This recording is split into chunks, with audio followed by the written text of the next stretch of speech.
Good morning students and welcome to my YouTube channel careers solution. Students, उम्मीद कर रहा हूँ कि अभी तक की सारी पढ़ाई आपको समझ में आ रही होंगी और बहुत सारे स्टूडेंट्स से इनका फीडबैक आ रहा है और काफ़ी सेटिस्फैक्शन फील होता है जब वो लोग कुछ नया सीखते हैं और अपना फीडबैक देते हैं। तो काफ़ी सेटिस्फैक्शन फील होता है कि चलिए कुछ तो लगा दैट मीन्स कुछ तो स्टूडेंट्स लगे हुए हैं अभी भी पॉजिटिवली।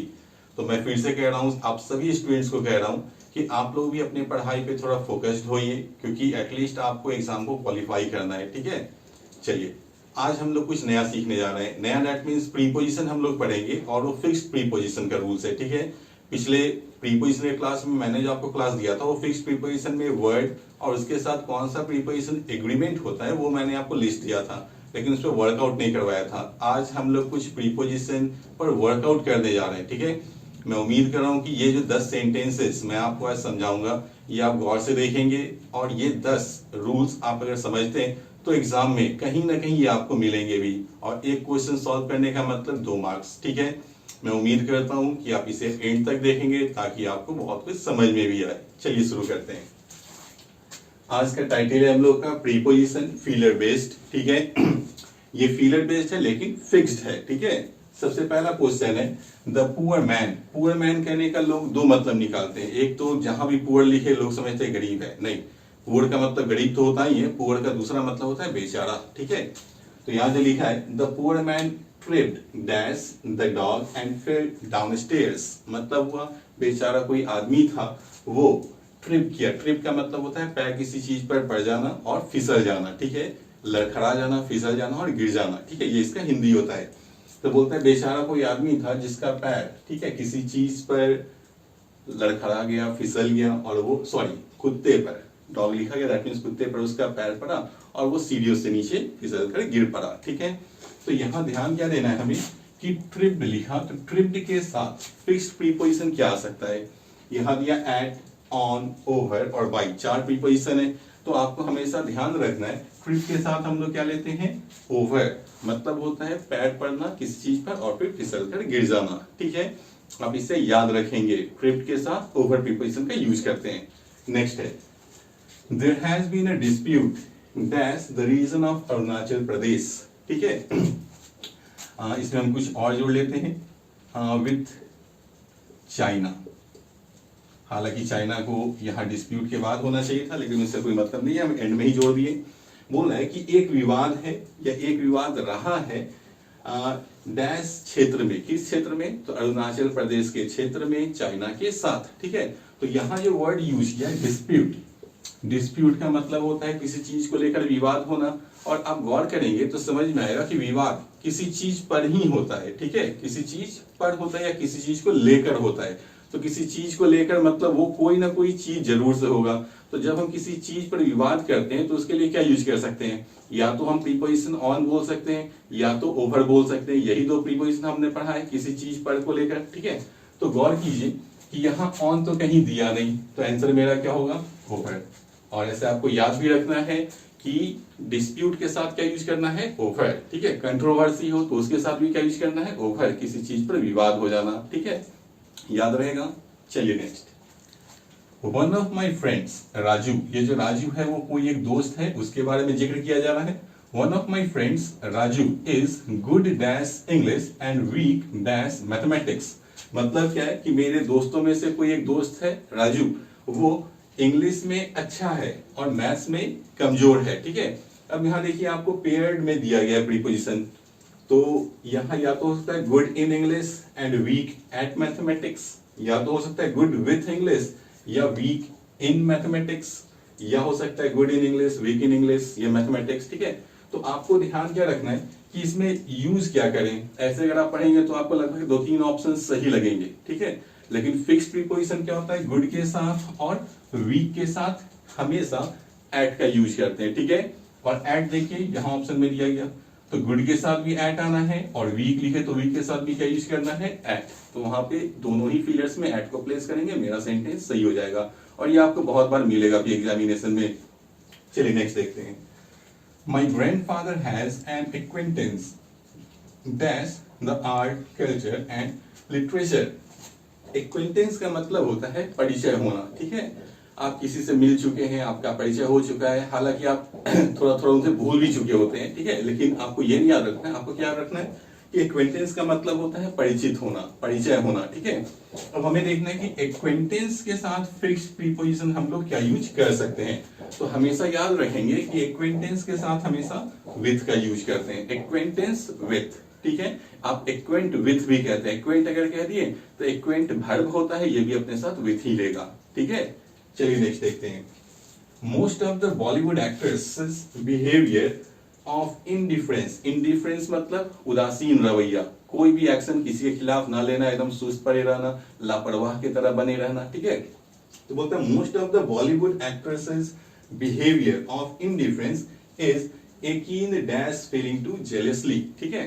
अब गौर करके देखिए, अभी जैसे आप सुशांत सिंह राजपूत का केस देख ही रहे हैं, ठीक है, तो आपको समझ में आया कि बॉलीवुड के बहुत सारे एक्टर्स जो हैं उनका जो बर्ताव है वो क्या इंडिफरेंट होता है, ठीक है, दूसरे के ऊपर कुछ भी बीते हमें कोई फर्क नहीं पड़ता है। ये इस तरह के एटीट्यूड या बिहेवियर को क्या कहते हैं, इंडिफरेंट बिहेवियर कहते हैं, ठीक है। तो इंडिफरेंट से ही क्या बना, इंडिफरेंस, ये मेरा नाउन हो गया, ठीक है। लेकिन हमें ये नहीं पढ़ना, हमें देखना यहाँ एकीन, ठीक है। एकीन के साथ फिक्स्ड प्रीपोजिशन क्या यूज करें, तो एकीन का मतलब होता है सिमिलर।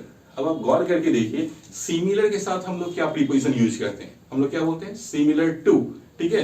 तो सिमिलर के साथ टू, तो ये क्या है, सेम मीनिंग वर्ड है, तो ये भी अपने साथ क्या लेगा, टू, ठीक है। तो एकीन अगर लिखा तो इसके साथ हम लोग क्या लेंगे, टू, सिमिलर के साथ भी टू, एकीन के साथ भी टू। आप इस तरह से भी लिंक लगा सकते हैं कि बहुत बड़े एग्जाम में कुछ ऐसे वर्ड्स आते हैं जिनका मीनिंग आपको पता ना हो, सॉरी, जिसका सिनोनिम्स आपको पता है। जैसे मुझे पता था कि एकीन का मतलब सिमिलर भी होता है, ठीक है।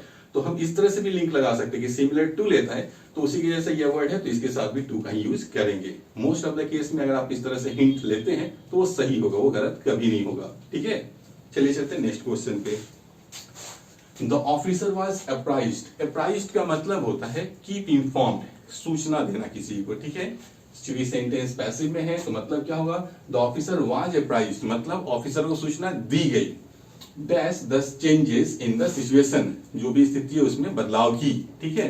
तो ध्यान क्या रखना है कि यहाँ अप्राइज लिखा, तो अप्राइज के साथ कौन सा प्रीपोजिशन यूज होता है फिक्स फॉर्म में, तो अप्राइज हमेशा ऑफ लेता है, ठीक है। मेरा आंसर क्या बनेगा, ऑफ, अप्राइज ऑफ। जैसे आप देख रहे होंगे अभी चाइना के साथ जो इंडिया का भिड़ंत हुआ, आमने सामने दोनों लोग काउंटर अटैक करने लगे, ठीक है, बहुत सारा कैजुअलिटी हुआ इंडियन सोल्जर्स का, ठीक है। तो ये जो होता है अभी देखते होंगे बहुत सारे जो सीनियर ऑफिशियल्स हैं, ठीक है, तो ये सारे लोग क्या हैं, अपना नजर बनाए हुए, उनको टाइम टू टाइम इंफॉर्मेशन दिया जा रहा है, तो इसके लिए हम लोग क्या यूज करते हैं, they are apprised of the situation, current situation, तो अप्राइज्ड के साथ ऑफ का यूज करना होता है।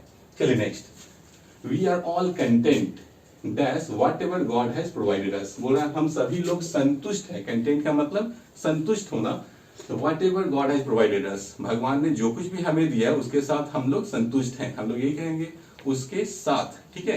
तो कंटेंट का मतलब क्या हो गया, संतुष्ट, और किसी चीज के साथ तो होना क्या चाहिए, कंटेंट विथ, कंटेंट के साथ क्या लगाते हैं हमेशा, विथ प्रीपोजिशन, है समझ में। तो जो भी कुछ बताया जा रहा है आप इसे हमेशा ध्यान में रखेंगे, आप इसे 10 क्वेश्चन समझ के नहीं लेंगे, आप ये हर एक क्वेश्चन 2 मार्क्स समझ कर समझिए, एक बार आया 2 मार्क्स कंफर्म हो गया आपका, ठीक है। चलिए नेक्स्ट देखते हैं, the subjects of the kingdom, तो किंगडम तो मतलब हो गया एक साम्राज्य, ठीक है, और सब्जेक्ट्स का मतलब विषय नहीं, सब्जेक्ट का मतलब प्रजा, जो लोग होते हैं, जो प्रजा होते हैं, सिटीजन्स, उनको हम लोग क्या कहते हैं, सब्जेक्ट्स कहते हैं। तो बोला जो सब्जेक्ट्स ऑफ द किंगडम मतलब जो भी साम्राज्य है उसके जो ये क्या कहते हैं, सब्जेक्ट्स हैं, प्रजा हैं, आर कोवेटस डैश वेल्थ, वे धन के लेकर या धन के प्रति कोवेटस है, कोवेटस का मतलब होता है लालची, स्वभाव में लालची होना, जो दूसरों के पास है उस पर नजर बनाए रखना, जैसे दूसरे के पास बहुत सारा पैसा है आप उस पर अपना नजर बनाए हुए हैं, ठीक है, आप लालची किस्म के हैं, तो इसके लिए हम लोग क्या यूज करते हैं, कोवेटस, और कोवेटस के साथ क्या यूज करते हैं, फिक्स्ड प्रीपोजिशन हमेशा ऑफ, कोवेटस ऑफ, ठीक है, कोवेटस ऑफ वेल्थ मतलब धन के लालची, ठीक है। चलिए next, the college library looks devoid dash books and furniture, devoid का मतलब होता है कमी होना, इसको हम लोग कहते हैं लैक, लैक का मतलब कमी, उसी तरह डिवाइड का मतलब भी होता है कमी।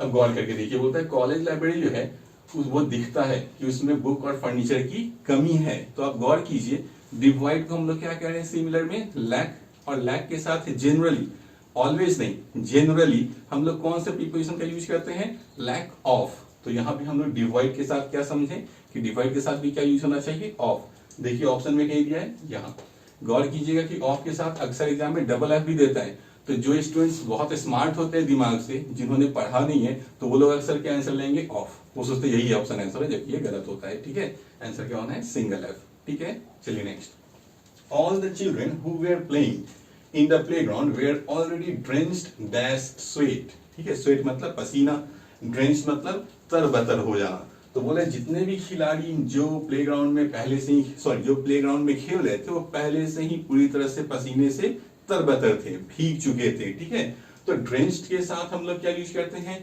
या तो इन, या तो विथ, या तो टू, तीनों प्रीपोजिशन का यूज करते हैं। ठीक है, जिसमें से इन और विथ दोनों सिमिलर होता है। ठीक है, इन और विथ दोनों सिमिलर होता है। हम इन भी यूज कर सकते हैं, इन की जगह विथ भी यूज कर सकते हैं, लेकिन टू का केस थोड़ा अलग होता है, वो भी मैं अभी समझाऊंगा आपको। तो यहां देखिए क्या है, ड्रेंच्ड डैश स्वेट, तो हमें आंसर क्या लेना होगा, ड्रेंच्ड इन। अगर इन की जगह विथ दिया होता तो हम लोग विथ भी लेते। ठीक है, अब यहाँ पे कंडीशन है कि सर टू क्यों नहीं लिया गया। ठीक है, टू के लिए एग्जाम्पल है कि यहाँ पे लिखा गया। ठीक है, बहुत ही शॉर्ट फॉर्म में मैं आपको समझा रहा हूँ, इसे समझ लीजिएगा। ठीक है, A sudden thunderstorm had drenched us dash, तो डैश में क्या लिखा है, टू द स्किन। तो ध्यान दीजिए, ड्रेंच के बाद जब ऑब्जेक्ट का यूज कर दें, ठीक है, तो हम आगे क्या यूज कर लेते हैं, टू। ठीक है, यहाँ पे ड्रेंच के बाद ऑब्जेक्ट नहीं था, तो हम लोगों ने क्या यूज किया था, ड्रेंच के बाद डायरेक्ट प्रीपोजिशन लगाना था, तो हमने क्या यूज कर लिया, इन या विथ। ड्रेंच के बाद ऑब्जेक्ट है, फिर प्रीपोजिशन प्लेस करना हो तो क्या यूज कर लेना है, टू। हो सकता है कंफ्यूजन आपकी दूर हो गई हो। ठीक है, लास्ट क्वेश्चन है, My father will soon dispose dash। Dispose का मतलब होता है नष्ट कर देना, नष्ट कर देना, ठिकाने लगा देना। जैसे आप शादी पार्टी या घर में कोई पार्टी फंक्शन छोटा करते होंगे, इवेंट वगैरह, तो वहां देखते होंगे डिस्पोजल, कहते हैं डिस्पोजल प्लेट है, डिस्पोजेबल या डिस्पोजल प्लेट्स वगैरह, मतलब खाओ और उसको नष्ट कर दो। ठीक है, तो उसी से बना है डिस्पोज वर्ब। डिस्पोज का मतलब क्या होता है, नष्ट कर देना। देखिए बोला, my father will soon dispose dash all the old furniture. मेरे पिताजी जितने भी पुराने फर्नीचर उसको जल्दी ही नष्ट कर देंगे और नया खरीद कर लाएंगे, कोई एक नया खरीद कर लाएंगे। ठीक है, तो आपको ध्यान क्या रखना है कि डिस्पोज के साथ फिक्स प्रीपोजिशन क्या होता है, ऑफ। ठीक है, गौर कीजिए, यहाँ पे ओ डबल एफ भी दिया और सिंगल एफ भी दिया। तो फिर समझिए जो स्मार्ट स्टूडेंट है, जिन्होंने पढ़ा नहीं है, वो आप गौर करके देख लीजिएगा, मैक्सिमम केस में आंसर यही लेंगे, जबकि आंसर क्या होता है, सिंगल एफ। डिस्पोज के साथ सिंगल ऑफ लगाते हैं, मतलब होता है नष्ट कर देना, ठिकाने लगा देना। चलिए स्टूडेंट्स, मैं उम्मीद कर रहा हूँ कि आपको ये सारी चीजें नई लगी होंगी, इंटरेस्टिंग लगी होंगी, अच्छी लगी होंगी। तो अगर आपको मेरा वीडियो पसंद आ रहा हो तो प्लीज आप मेरे चैनल को सब्सक्राइब करें, वीडियो को लाइक करें और दोस्तों में शेयर भी करें। मिलते हैं फिर कुछ नई चीजों के साथ नेक्स्ट वीडियो में। Thank you.